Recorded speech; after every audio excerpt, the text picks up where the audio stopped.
don't know if you read the bio on the flyer, but it was a really hard bio to write. If I really would have wrote the bio, then we would have had no room for anybody else on the flyer. A man whose life and works defies the genre of the introduction itself. He is truly a walking history, starting off, as he says, becoming immersed in the teachings of Malcolm X, Al-Haj Malik Al-Shabazz, who we are here in the building, the Malcolm X Library. He joined the Organization of African American Unity when he was inspired by his principles, followed later by his membership in the Black Panther Party, then his membership in the Black Liberation Army. He is a Muslim, a citizen of the Republic of New Africa, and for 33 years was a US-held political prisoner of war, and that is a literal term, for his role in liberating another of our freedom fighters, Assata Shakur, while he was a BLA member and she was as well. In 2009, Sekou reached his mandatory release date for his federal conviction in connection to that liberation effort and was, quote, paroled to the New York State prison system. After 5 years, he won a parole hearing and was released just almost about a year and a half ago, November 25th, 2014, from the New York State Penitentiary. Here we have a situation where one of our freedom fighters is here in San Diego, and I want you to join me in welcoming him as with the most hearty San Diego style welcome.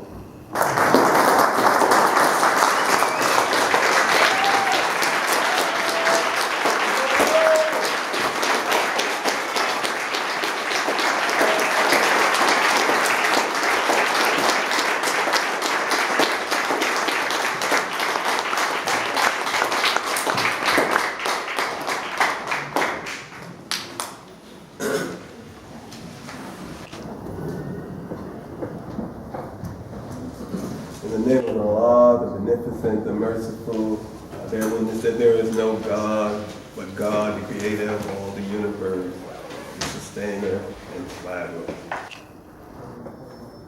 And I also bear witness that Muhammad ibn Abdullah is his slave servant and last messenger. I start this here few words that I intend to try to bring to you with that declaration, because I am a Muslim, and that's how we usually start anything that we get ready to say. We give honor to the Creator. My name, as it said, is Sekou Abdullah Odinga. I'm from New York. I've been part of many different organizations. I'm going to try to be brief. I'm going to try to give you a little history of who I am and speak a little about political prisoners of war, political prisoners and political prisoners of war. As been said, I started my political life, really, I started it with the Organization of Afro-American Unity, but I really started in a youth jail where I first heard of Malcolm X, and where we started activism right there in those jails. But when I come out of that jail at the age of 19, I did look for and found Malcolm X and started learning from him. I didn't really join his organization until he was right at the time that he was assassinated. And I didn't stay with that organization very long because I didn't think it was going in the direction that Malcolm wanted it to go when he was alive. Those of you who are old enough to remember know that his organization was very new when he was assassinated. He had just started it the year before. From there, I started trying to implement the words and programs that Malcolm had taught us in my own community, which was Queens, New York. I got with other like-minded young brothers and sisters, and we started working within the community to clean up the community and to try to bring some political education to that community, and bring some programs to that community that while we were learning ourselves, because most of us were very young and knew very little. We got involved with the anti-poverty program at that time, and we felt we were better able to serve the community in that organization. So we pretty much let our organization die while working in the anti-poverty program, our local anti-poverty program. I was in charge of the youth brigade there, bringing programs to try to get the youth. Mind you, I was a youth myself, but I was dealing with the 12, 13, 14, 15-year-olds in our community. Most of the programs that we were trying to institute was always blocked by those above us. We could never get enough funding to actually run those programs. When I heard about the Black Panther Party, myself and others who were around me that I was working with decided that we wanted to check that out, that might be a better vehicle to work with. Around the same time, this was like in 1967. Around the end of 67, when a few of us came out here in Northern California to check out the Black Panther Party, some of the representatives from the Central Committee of the Black Panther Party came to New York, and I went to some of their meetings, and to make a long story short, I became a member of the founding Black Panther Party in New York City. I became the section leader in the Bronx of the Black Panther Party, and we worked very close with the section in Harlem, and we started programs to what we call survival programs to try to help serve the community. But I would like to first point out, though, that wasn't really what we started, that most of us joined for. That's actually what we did, build these programs. But most of us, like myself, became members of the Black Panther Party because of the rampant brutality, terror, and murder of our people by the police department.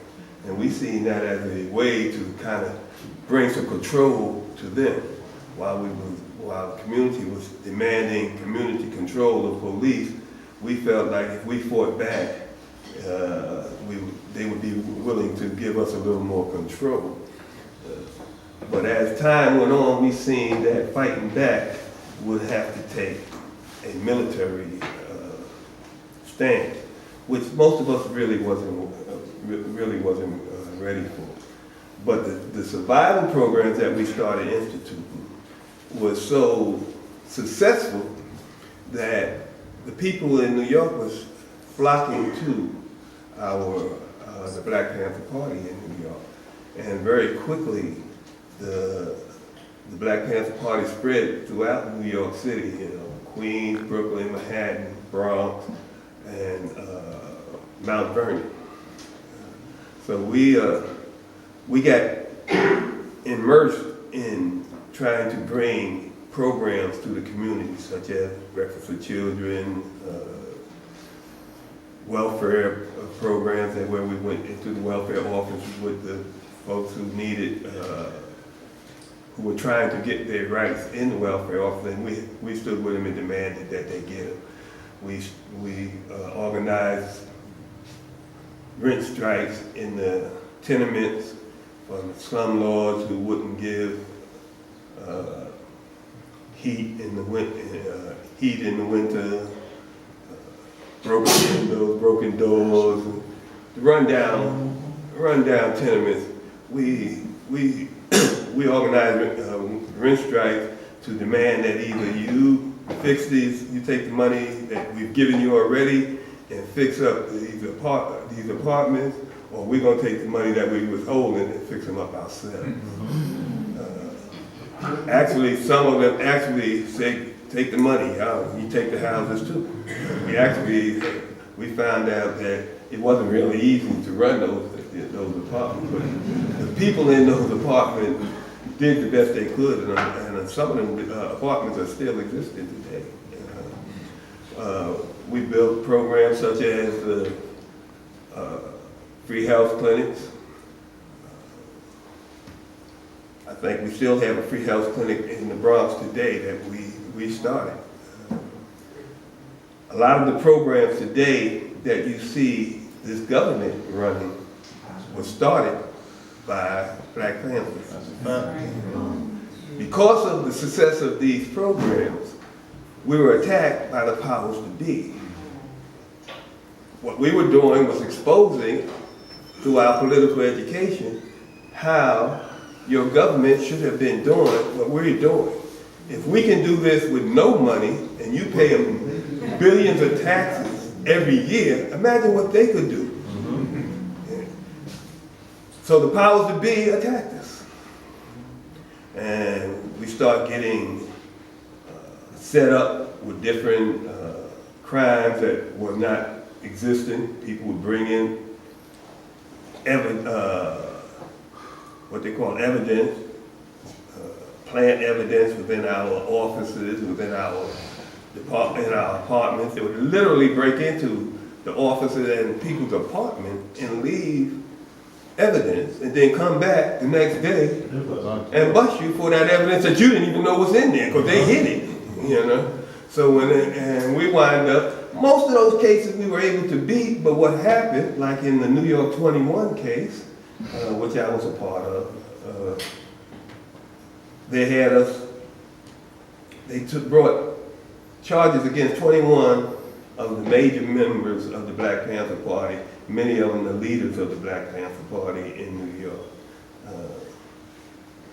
Because of that, we, instead of being out serving the people and carrying on all the programs I just talked about, and many other ones that I didn't talk about, we wind up having to spend most of our time trying to raise money for bails, which were they put crazy bails on us, you know, $100,000, $200,000, $1 million bail.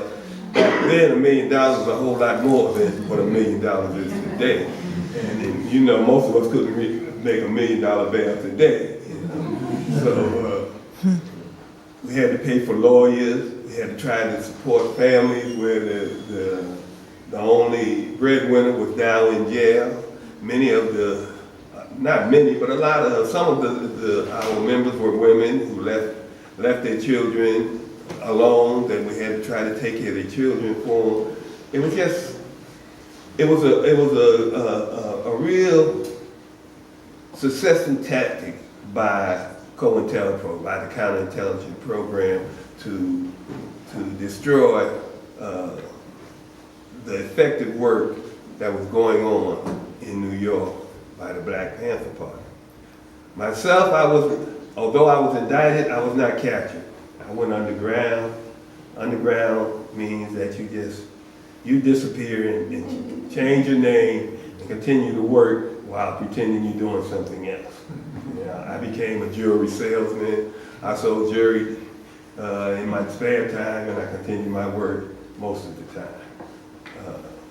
While underground, I left the city, so I was in another state. While underground, I was asked to go over to Africa to help build the international section of the Black Panther Party, to bring information of our struggle to the rest of the world, which was mostly gathered, especially the anti-colonial struggles were all gathered in Algeria, North Africa, where we was welcomed and allowed to set up our offices there. We were assimilating information about what was going on around the world and sending it back to this country. We was disseminating information of what was going on here in this country. We did that for a few years until this government put too much pressure on them, put enough pressure on them that the government in Algeria, for financial reasons, asked us to quiet it down. And basically they said that we had to either allow them to censor our information before sending it out, or we would not be allowed to continue our work, which is when I decided it was time to come home. So I made my way back to the United States after traveling through a few places and continued to work underground. By that time, comrades had built what we call the Black Liberation Army, where they were consciously fighting back militarily against the powers within the community, which were mostly the police. Many of them was killed, and a few police also were killed, and a lot of brothers and sisters were arrested. Some of them for things they actually did, some of them for things that they didn't, that they didn't do. While struggling underground, one of our comrades, Sister Asada Shakur, and Brother Sundiata Coley, was arrested on the New Jersey Turnpike, while another one that was with them, Zaid Shakur, was murdered in the back of the car. They wind up in prison. We were, I'm skipping now, so we have to make this kind of quick. Asada was sent to many different places, different jails. She was found guilty finally after 7 trials, I believe it was, of the death of the police that was killed in the shootout that happened when she was herself shot. And although the police that was shot was in the back of the car and she never got out of the car, she was still found guilty of murder. After a few years, I was working with some other comrades, and we found that we were able to go into this prison and maybe be able to bring her out. So, well, we actually did go in, and we were able to bring her. I was found guilty.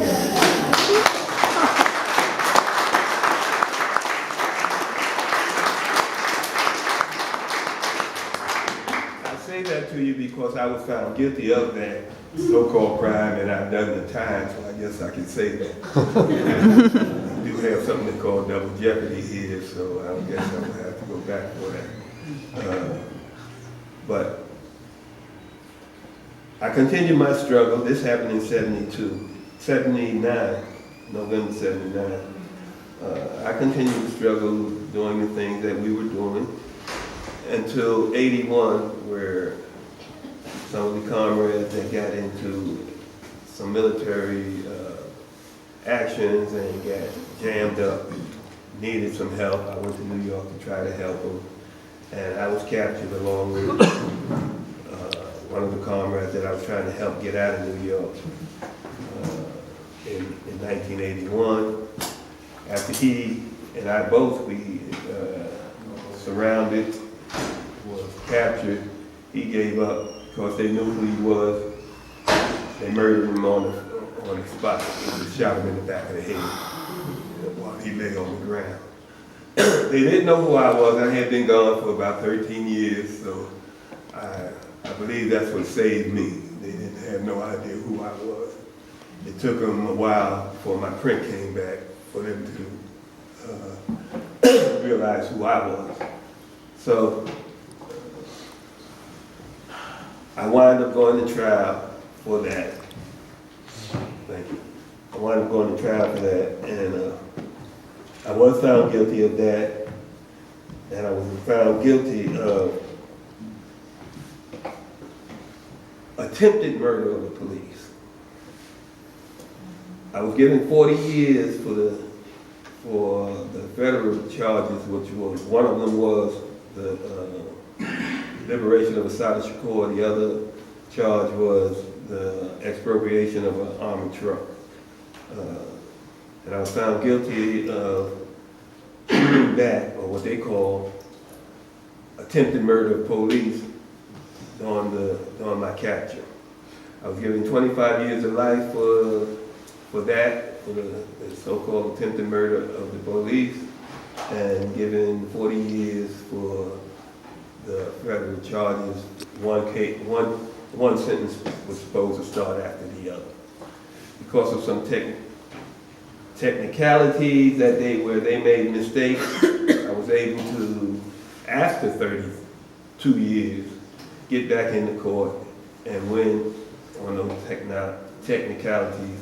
And one of those sentences was basically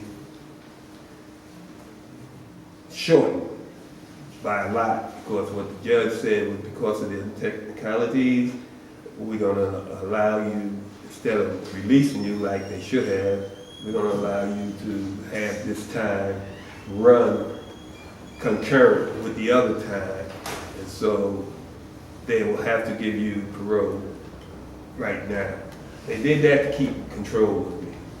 Right now, I'm on parole. If the only way I could come out here, I had to ask both my parole officers, both of my federal and my state parole officers, to allow me to come out here and talk to you.